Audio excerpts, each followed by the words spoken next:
and welcome to this week's episode of Coffee Talk. If you just joined, Coffee Talks are the short in-between episodes where we read your user-submitted stories, hang out with friends, talk about witchy pop culture, or chat with you about what's going on in our personal practices. If you want to be featured on Coffee Talk, shoot us an email at submissions@coffeeandcauldrons.com.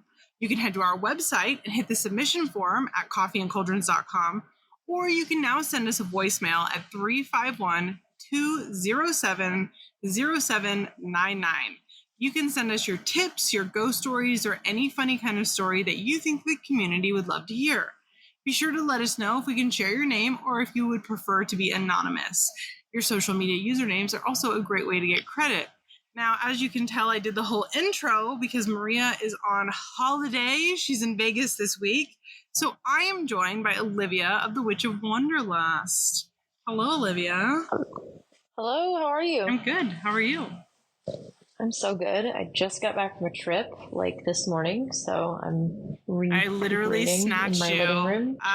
2 hours after you got home? You did. Yeah. Where have you been going? What have you been doing? Oh God, this year has been nonstop traveling, and I'm living for it. I'm so jealous. Yeah, if anybody watches my channel, they know that I'm like a travel bug. That's what I do. That's what I live for. And the last year or so, I wasn't really able to travel all that much because just like finances and where I was living. Right?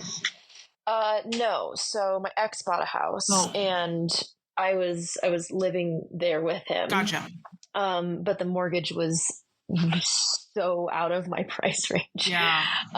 As a creator, we definitely do not make the money that I think a lot of people think we make. And I was struggling real hard. And so I did my best. And I also was kind of eating through my savings, my travel savings. And so it made it really rough. But obviously I'm not in that relationship anymore. And now I think I just got really excited because I was like, oh my God, I can actually spend money on things I want to spend money on. And I started, of course, my first thing I was like, and flight booked. And doing this, doing that. Yes. Yeah. So I've been really, really enjoying that. So let's see, trying to start from the beginning of this year, which it hasn't even been, we're just now creeping up on the halfway point, right? So it's I've been all over the place. I've been back and forth to LA pretty often because, I lived there for a while. And so I had a lot of friends there. I drove a lot because I really like solo road trips. So I went up to You're so Washington, wild for that. And then, I cannot do that. The idea of being in a car for that long makes me want to die. See, I don't mind it because first of all, a lot of it's straight shoot, right? Right. In the US, it's not a ton of turns and roundabouts and all that stuff. It's a really straight shoot when you're going in between the bigger cities. So it's not a huge thing. And also the US is so big. And so you constantly get different landscapes to look at and different subcultures of each state. I mean, of each city. And being solo, you can stop whenever you want, whenever you're hungry, whenever you're tired. For me, being in a car for that long, first of all, I get motion sickness. So that's a really big contributor to that. But in general, the idea of just being behind a wheel for that long, it just makes me so nauseous to think about. We drove once from where we live, which is right at the Oregon-California border. All the way down to Los Angeles, Anaheim, to go to Disneyland. It was an 18-hour drive. That's a long drive. Yeah, it was an 18-hour drive, and I was just we had to do it both ways, and I was just I never want to do that again. See, I think also the big thing too is you can stop whenever you want. And I really like to, what I call mosey. I just like to mosey. I don't usually try to just do the straight drive, in one shot or two shots. I make sure, or at least really try to give myself a couple of days. So I can drive 4 hours if I want that day and then stop. at, at a coffee shop that I found and stay there for a few hours and like see if I like any bookshops. So like I'm really stopping and seeing a lot of these towns and these cities that I pass through. I'm not just trying to like go straight through. And I think that makes it a lot more bearable for sure. Yeah, I think that's always been my problem, is that I'm like I want to get to the destination kind of person. Yeah. And I think that if I was somebody who enjoyed drawing things out, like the actual travel out more, I think that I would find that way more enjoyable, because that sounds enjoyable. It is. Yeah. I mean, it's not for everybody, like, especially I know there's a lot of people who I have traveled with and also have heard about how they travel, of like they need the itinerary type of thing.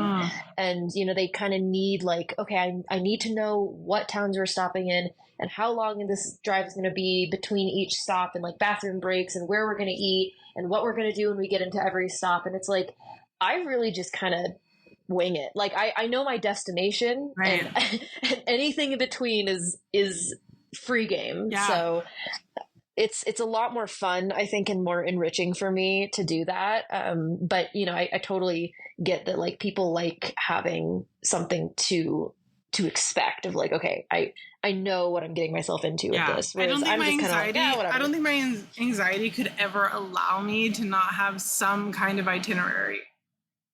That's fair. Yeah. Like I mean, even like a loose itinerary. Even a loose like, can you have like a loose one? Yeah. Yeah. I need to know what to like generally expect, because my problem with travel is I'm an overpacker. I'm the person who's like got a solution for every potential problem. Like, you know what I mean? Absolutely. I'm that person. I'm the girlie that packs 15 pairs of underwear for 3 days, because what if I shit my pants 5 times every single day? You never know. Okay. Yeah. And I think, that's one of the things with travel though, is like so many, it like forces you to kind of like be so grateful for like the bare minimum. Yeah. It's like, oh my God, I have one more pair of underwear like left. Like, thank God, it's like, it's so funny because like at home you'd be like, oh, I just do laundry.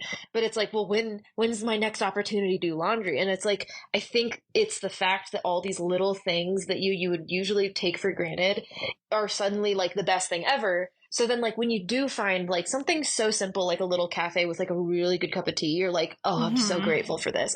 Or like a really good sandwich, like just something like silly like that. It's like I think that's why people glorify traveling or like romanticize like a trip so much, is because like when you're in that like almost not survival mode, but like when you just really, really appreciate like the absolute bare minimum of like, okay, I just need food to eat, a place to stay, and clean clothes, like, and to be warm, like those are the things that I need, the bare essentials. And then anything else is like extra and like fantastic. So I think that's why like traveling is like, oh, the food was so good and it was so beautiful here, and like we found this amazing little restaurant, and like, to locals it's like whatever.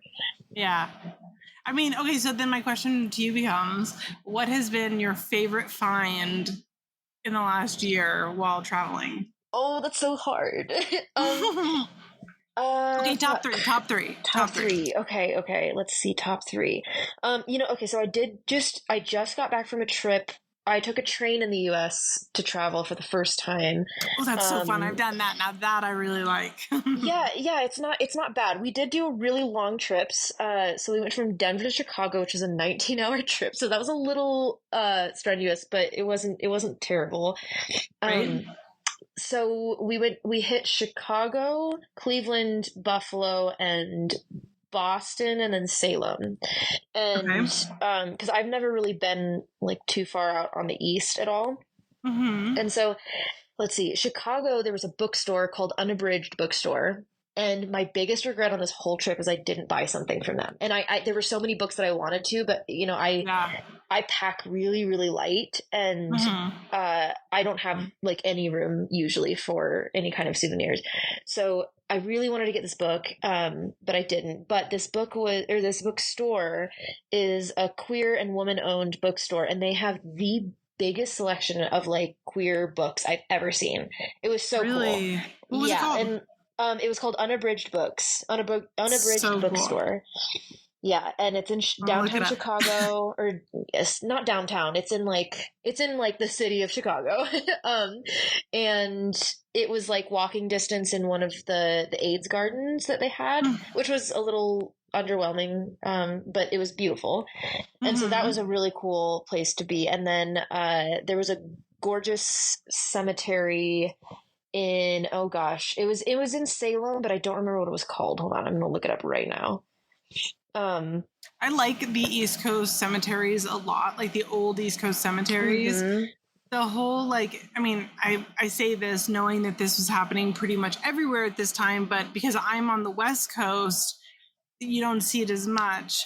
The whole like 1700s, like memento mori gravestones. I love those very much. They like they hold a very near and dear place in my heart, and you see them a lot over there in those old cemeteries, and I think they're so good. Yeah, it was like, it was just fantastic to see those. And that, like, of course I had to hit a cemetery in every single place that I went. It was called Harmony Grove Cemetery. So I think that boosted up right next to one of my top favorite cemeteries I've ever been at, right next to a cemetery that I went to in Germany. So that's a pretty good cemetery there. It was just, I think it was like the rolling hills and how big it was just like, it really did it for me. Let's see. I'm trying to think of other places. Oh, I mean, so I just went to Philadelphia last month to visit Mint Fairy, and I had a few I love them days. so much. I know, they're fantastic. They were a lot of fun to spend time with.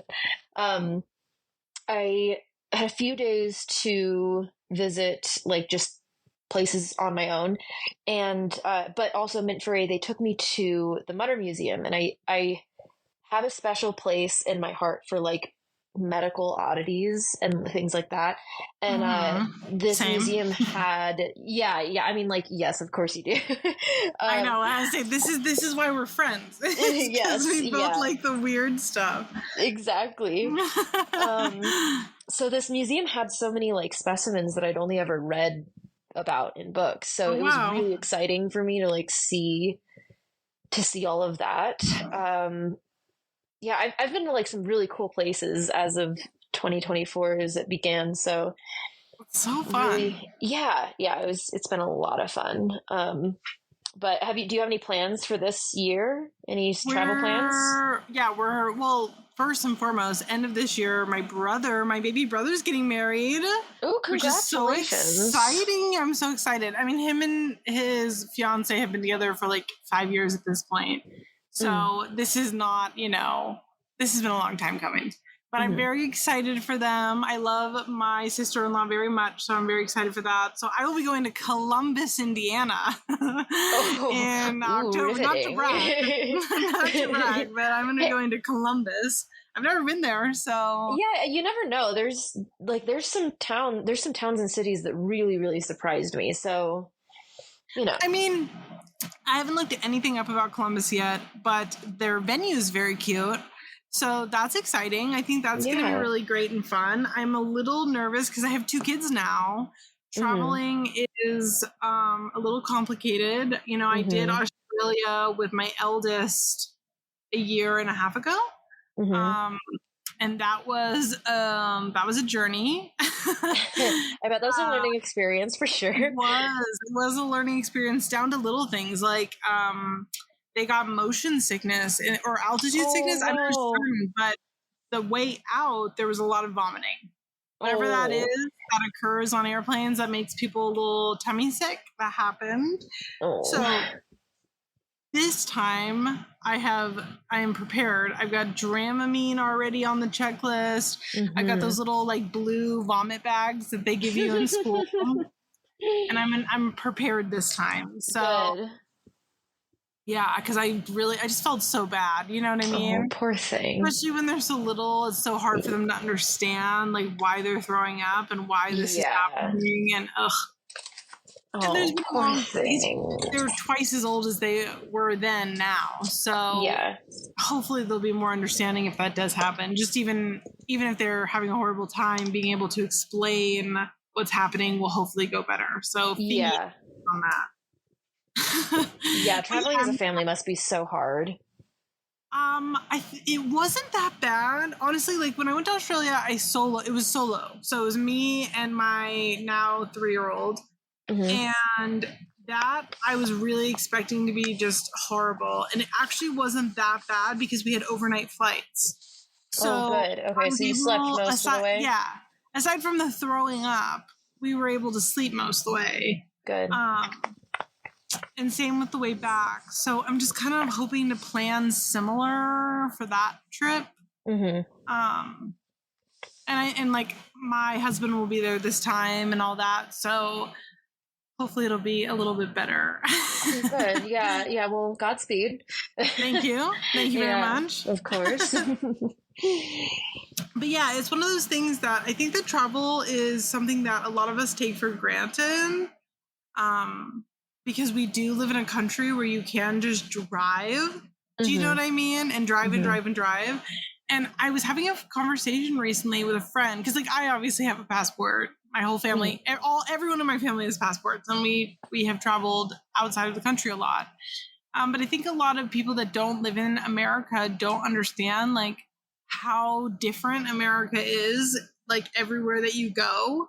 Like, and not just a little different, it's like radically different. So different. Yeah, it's so I try to I think that's one of the biggest things I try to explain to people who have never been or like lived in the US is like especially when I worked in Los Angeles, when people from overseas would visit and they're like, oh, like, where else in LA should we go? And I'm like, honestly, like LA is like not a place that it's its own bubble. Like to tell somebody like, oh, like I've been to the US and say that you've only been to LA. It's like just LA itself, not even California, is like a separate thing than like San Diego or San Francisco or like higher up, or like Oregon, like it's like you could go along that coast and get so many different subcultures, and so like people are going to be totally different everywhere you go, and communities are going to be different. Even the vernacular is going to be different. Yes, like all these things are going to be different.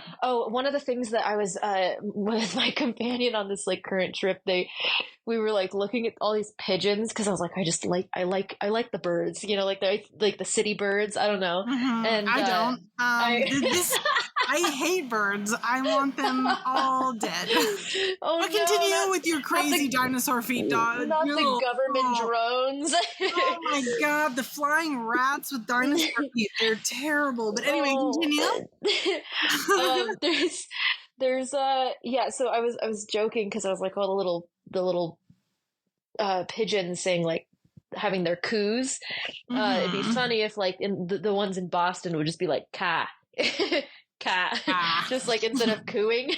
And so we just kept making jokes every time we saw the pigeons. But regardless, that's so one funny. Of the things is like, even you can speak to somebody who lives in the same country as you, but be like, okay, you're from Brooklyn and you're from Boston, and you two are very different people. Or you're from Los Angeles and and even like Los Angeles has its own vernacular. Like they have their separate little ways of speaking in just the city, and that's insane. So it's so hard to explain to somebody that it's like I can be driving for 10 hours and be in the same state, when if I did that in Europe, I'd be in a different country. That's wild. And I think that's what a lot of, and I'm speaking generally here, okay? If you're a European who does not view things this way, I'm not talking about you.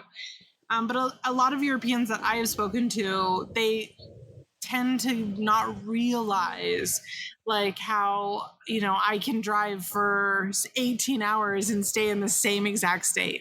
And they don't, because it's one of those things where I think that America, even to Americans, when it's just on a map, and especially considering the fact that flat maps are warped massively to make America look bigger than it actually is, don't realize that America truly is friggin' massive. And so because of that, we have all this diversity. And I think it's one of those things that I think you should travel as much as you possibly can within, your realm of ability. Agreed. But like, I don't think there's any harm in being somebody who's like, hey, traveling to Europe is not for me, or traveling to Australia or Asia or wherever is not for me. Like, I don't want to be on a plane that long. That's super valid for like a whole list of reasons. Yeah, it's so fair. And so we do have, like, as two Americans, we do have this wide, vast country that like is so expansive and so diverse that is kind of incredible. I do love the diversity, and that's why I think like I think people like I can travel so much because I mean, first of all, like I've set my life up that way. That's that's the goal always. But like I'm most of the time I'm still in the States, so it's like, yes, I'm traveling all the time, but it's like I haven't left my country. And to put into perspective, like you said about the map, it's like the whole country of Germany can fit like inside Texas. Mm-hmm. I need y'all to understand how big the U.S. is. It's huge. The United States covers, like, if you were to lay the U.S. map over Europe, it covers the majority of Europe. Not all of it, but like a really, really like large portion of it.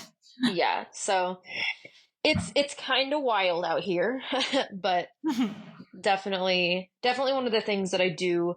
I am really grateful for growing up in the U.S. and having my nationality here is that I get to experience all the things that you just said of like, you know, the diversity. Yeah, America and definitely has its flaws. Like, oh god, definitely don't want this to sound let's not get into like, that. Yeah, let's not pretend like we're not like we're like some sort of nationalists or something like that. Absolutely we are not. But when it comes to travel specifically, there's a lot of really positive things here. There are, for that definitely. I feel like because this is like the end of the episode, because it's a nice little short one. I feel like I should send us off by singing I'm Proud to be an American because of that little tangent. I'm not going to. Okay? I just want it to be known that I want to. There's a t-shirt I want so bad, and it's a skeleton with two just hear me out. It's a skeleton with two ARs like shooting on each side with like the American flag and an eagle in the background, and in just big hi. And your cat is like, hello, are you on the call? I know. Big bold letters across it. It just says, "What the fuck is a kilometer?" And I want it so bad. Oh, you need to send me that so badly. I want one so bad. I want to buy one for my German friend really badly. Hello. That's so funny. So handsome. Well, Olivia, thank you for joining me today and filling in. I appreciate that very, very much. Absolutely. It was lovely to talk to you. And thank you to all of our listeners for joining in this week for Coffee Talk. I hope to see you next week for our regular episode. And in the meantime, have a super great day. Bye.